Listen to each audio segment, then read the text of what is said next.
В эфире совместный проект «Радио Крым Реалии» и Первого канала Украинского радио.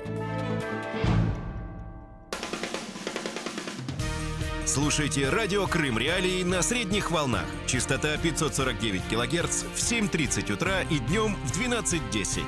Теперь мы с вами 24 часа в сутки, 7 дней в неделю. Радио Крым Реалии, 105,9 FM. Крымчане имеют право знать.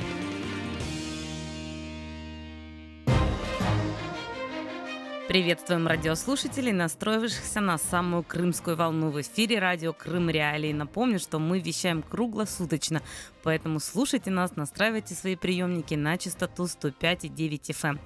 Как всегда, в нашем эфире самые последние новости и обсуждения актуальных событий, в обсуждении которых можете принять участие и вы. Набирайте номер телефона 8 800 10 06 926 044 490 31 18. Тема дня.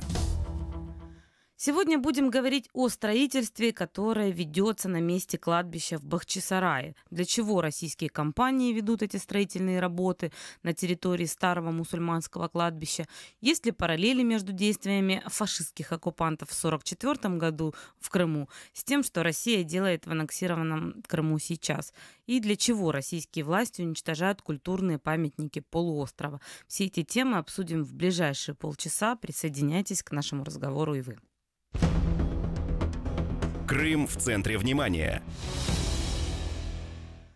В социальных сетях появилась информация, что в Бахчисарае прокладывают газовые коммуникации через старинные захоронения на Бахчисарайском кладбище.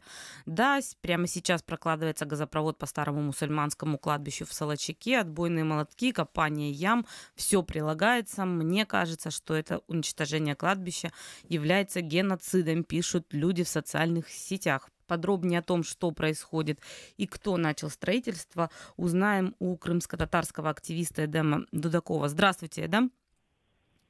Здравствуйте. Что известно о строительстве на территории кладбища, где оно территориально находится, и вот кто начал эти работы? Начала фирма, она из России. Начались работы по прокладке газа в старую часть города. Вообще сама проплатка газовых труб в таких исторических местах, обычно не делается. Обычно используется электричество, людям дают льготы, потому что эти трубы, они портят вид старого города. Они просто уничтожают его, эту историческую аутентичность. Но, тем не менее, они начали нести 7-го микрорайона, опустили в Солочек, это уже трубы опустились, там есть такое ущелье, Эшек-Сухма называется. Вот они в этом ущелье уже опустили трубы и дошли до кладбища в Солочаке. Вот где-то в районе еще, не совсем близко подошли.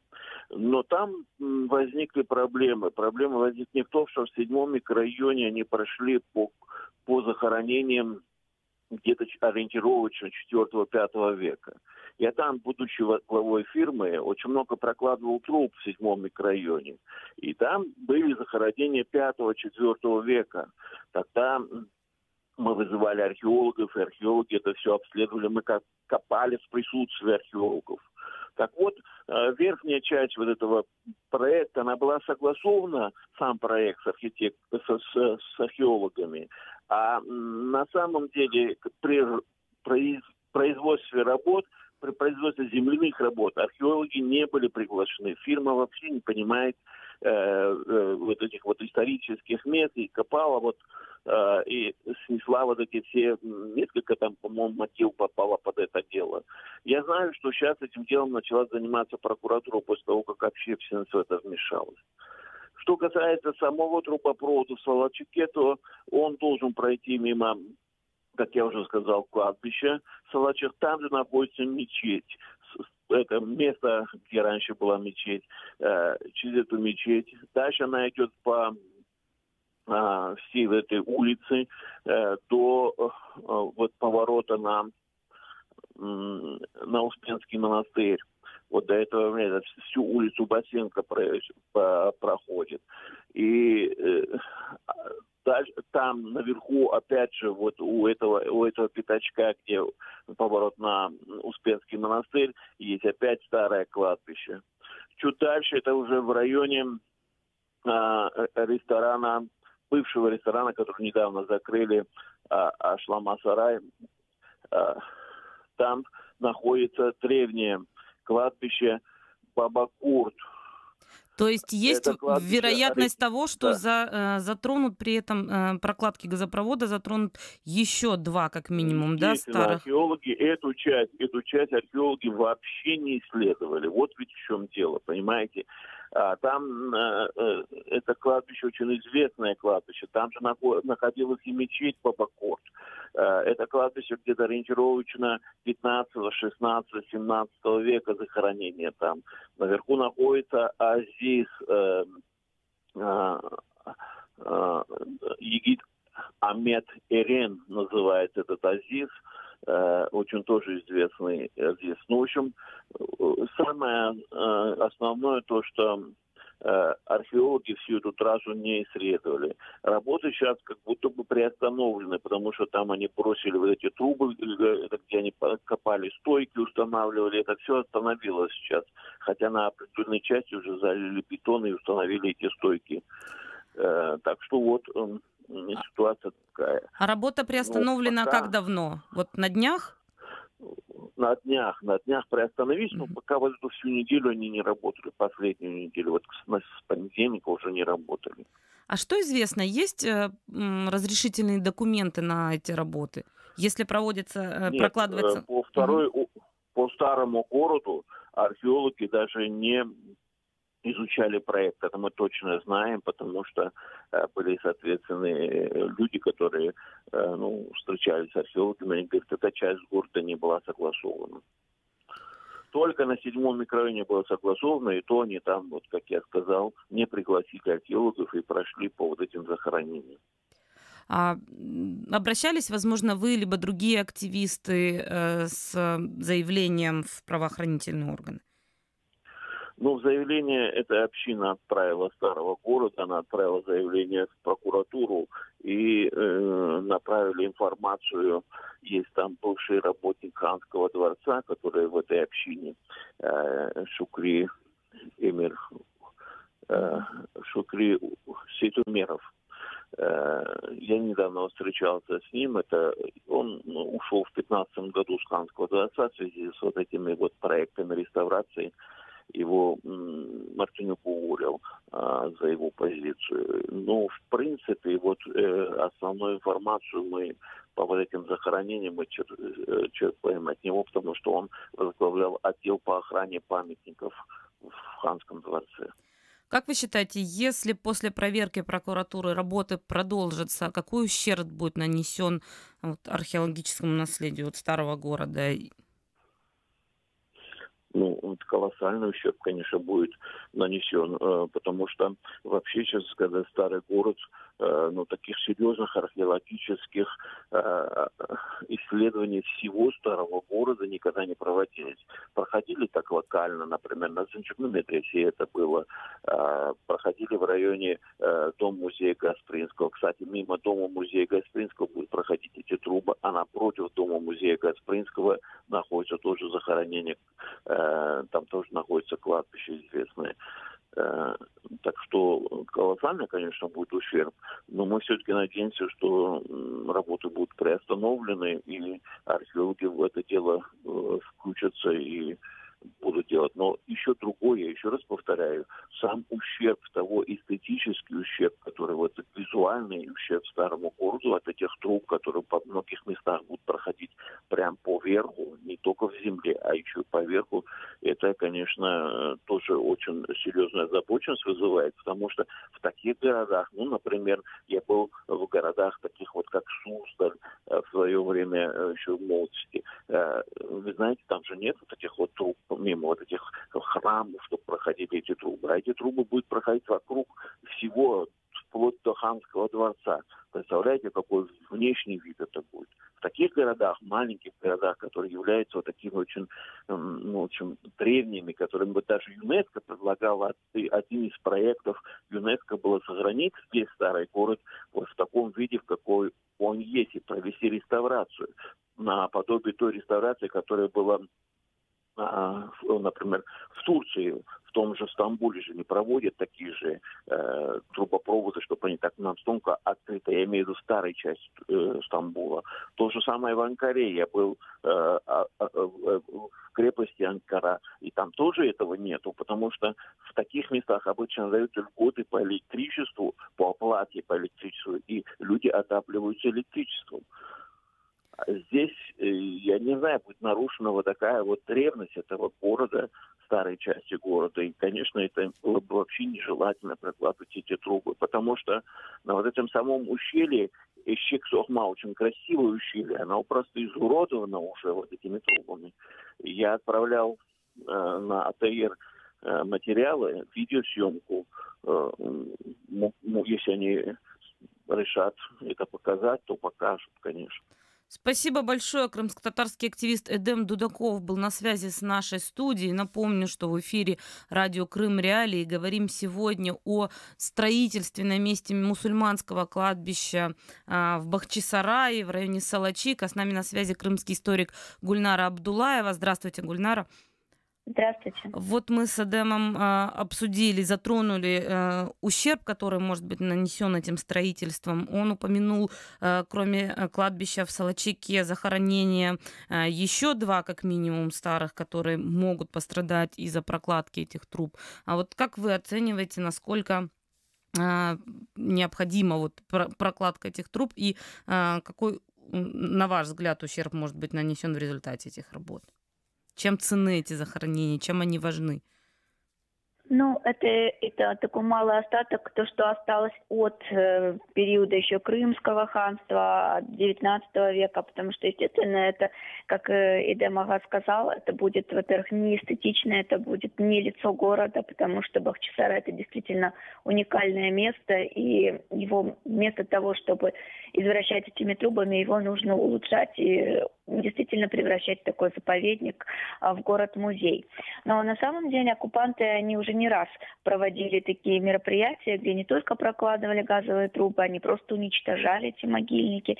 И это было вот Салачик, это раньше был Каркьер, и там действительно было очень большое уникальное кладбище, которое уже уничтожили. Там мы знаем также в Карказизлер огромный могильник, который был исследован этнографом Усином Баданинским.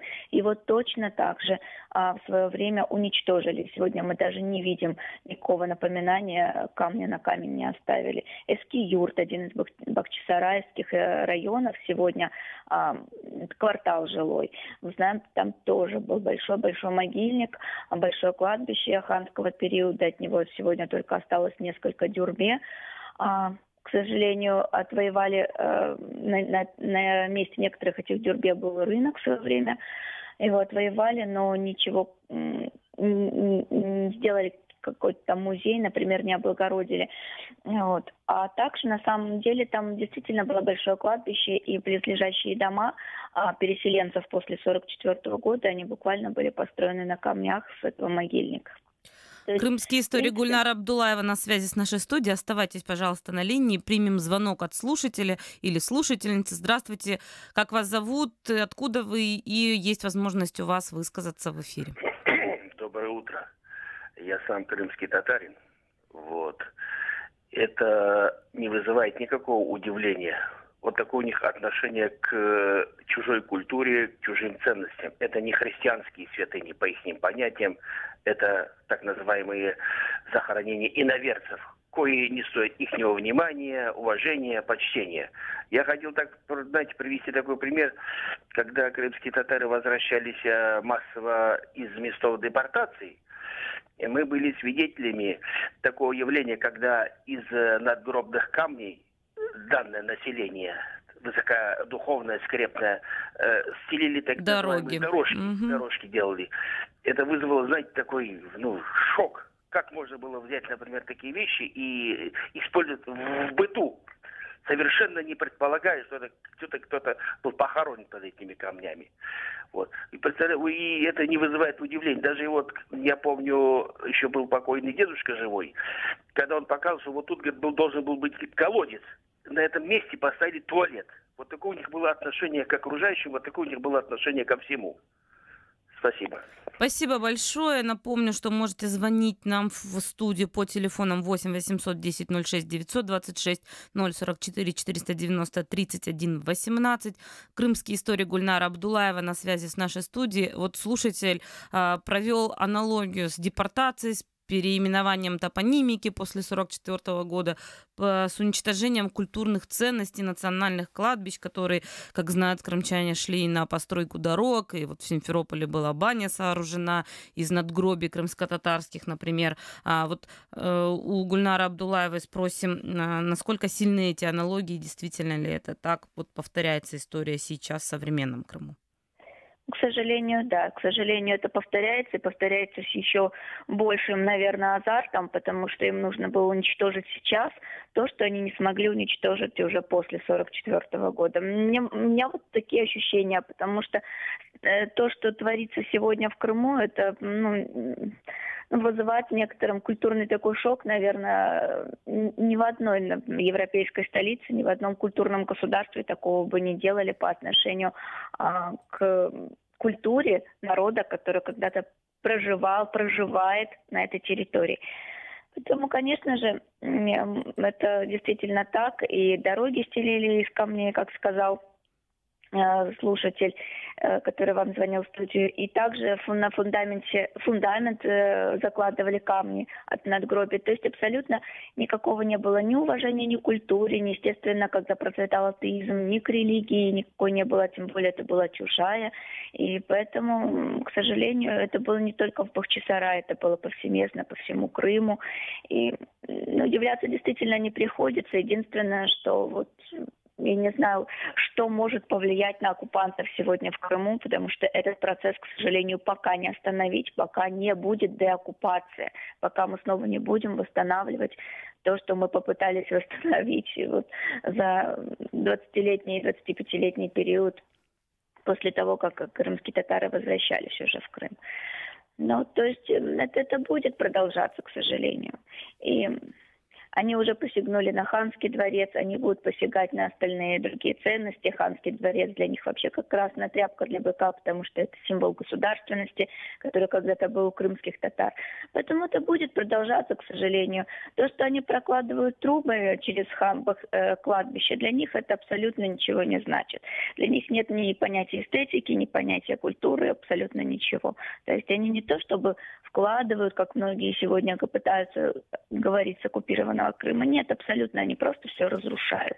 Систематически разрушают, и это, к сожалению, будет проходить и для некоторое время. А для чего, вот, на ваш взгляд, уничтожать эти культурные памятники полуострова? Казалось бы, это туристический объект, который можно подать, как это делается во всем мире, да, и сделать туристической изюминкой Крыма, тем более в одном Бахчисарае исторических памятников не одна сотня.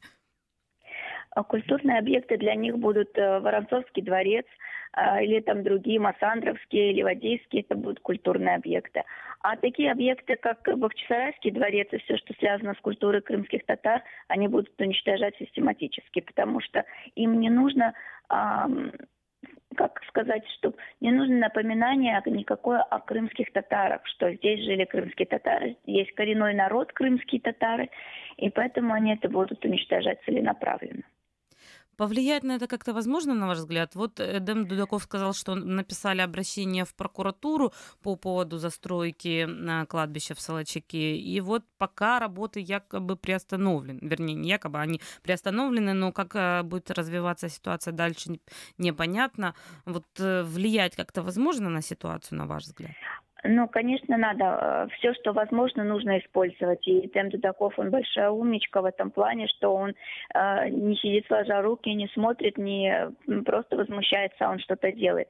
Нужно использовать все рычаги, естественно, обращаться и к международным организациям. Это обязательно нужно делать. Другое дело, принесет ли это определенные результаты, тоже большой вопрос. Но, тем не менее, все возможное нужно использовать, поднимать шум, доводить до общественности, чтобы как-то влиять на определенные такие вот моменты. Но, естественно, мы не смогли тогда повлиять на то, чтобы Ханский дворец оставили в покое. Перекрыли черепицу, перекрыли. Вот, то есть, Я хотела, да, как раз упомянуть об этом, вот потому что те работы, которые называются противоаварийными на Ханском дворце, подходят сейчас к концу, да, возводят эти металлические опоры для навеса. Уже сказали археологи, работающие на объекте, что могут серьезно повредить эти конструкции, опоры вообще всему. А почему, кстати? создается ощущение, что это делается все умышленно. Они умышленно будут создавать конструкцию, чтобы она в один прекрасный момент рухнула, и, естественно, под ней были погребены все остатки вот того самого красивого золотого кабинета, которым и так уже он в таком плачевном состоянии был. То есть они все это делают целенаправленно. Вот, Крымский поэтому... историк Гульнара Абдулаева на связи с нашей студией. Оставайтесь, пожалуйста, на линии. Есть еще один слушатель или слушательница. Здравствуйте. Как зовут вас, откуда вы? И есть возможность у вас задать вопрос или высказать свое мнение.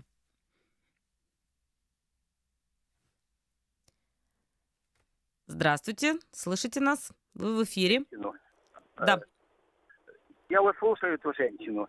Интересно, она в Крыму живет или в Украине? Вы не скажете мне? Гульнара Абдулаева, известный крымский историк. Сейчас... Гульнара, хотите ответить? И да, я родилась, прожила всю жизнь в Крыму. Да, после 2014 года я вынуждена была уехать в Киев. Вот и зря вы уехали. Значит, если бы вы жили в Крыму, вы бы видели, сейчас знали, что сейчас идет реконструкция Ханского дворца. Он прогнил весь за столетия. Значит, и сейчас эта самая новая власть ведет его реконструкцию. А вы, значит, откуда-то там из-за рубежа, вот, пытаетесь, значит, нас называть оккупантами. Извините, вы 250 лет жили в России. Вот, и совсем чуть-чуть в Украине. И почему-то, значит, двумя руками за Украину. Вы очень ошибаетесь. Спасибо. Спасибо за ваше мнение. Такие, да, есть определенные, конечно, мнения слушателей. Но надо сказать, что я до определенного времени ездила в Крым, и я прекрасно все это видела и знаю. И знаю, что представляет из себя сегодняшняя реконструкция дворца, и кто такие сегодняшние власти, в кавычках. Они действительно оккупанты. И, конечно, сегодня все, очень модная профессия историк, и, конечно же, все прекрасно знают историю крымских татар, что мы вообще все пришлые откуда-то. Мне удивительно, конечно, когда звонят и говорят такие вещи. Может быть, для этих слушателей стоит повторить, почему проводимая ныне реконструкция, на ваш взгляд, является ошибочной, может повредить этому известнейшему памятнику архитектурному? Ну, таким слушателям не доведешь, для чего нельзя сегодня проводить. И, естественно, конечно же, можно повторить о том, что вот, например, Эдем Дудаков проводил аналогию с стамбульским, да, там, с стамбульскими историческими объектами. Мы прекрасно знаем Венеция, да, когда действительно разрушается какой-то дворец, где-то какая-то трещинка, они из аналогичных материалов проводят реконструкцию. Так вот, с Бахчисарайским дворцом можно было сделать то же самое. Действительно, он всегда нуждался в реконструкции, всегда в поддержке, были косметические работы проведены, но тем не менее это не соответствовало технологии, которая требовалась. И поэтому, если бы к этому объекту подошли несколько с иной стороны и не разрушали, и не приводили бы новые материалы, то есть объект не потерял бы культурной ценности. Сегодня этот объект, который уже был готов документы, готовился к тому, чтобы он вошел в наследие ЮНЕСКО, он теряет эту возможность. И он не будет под охраной ЮНЕСКО в будущем. Может быть, конечно, это большой вопрос. Мы надеемся, что все-таки они приостановят свои работы. И если бы они не перекрывали крышу на мечети, она бы еще простояла лет 200, и ничего бы с ней не случилось. То есть не требовалось требовалось такого капитального ремонта. Буквально Спасибо там в одном большое. только месте. К сожалению, время подошло к концу. Крымский историк Гульнара Абдулаева была на связи с нашей студией. 8 800 10 06 926 044 490 31 18.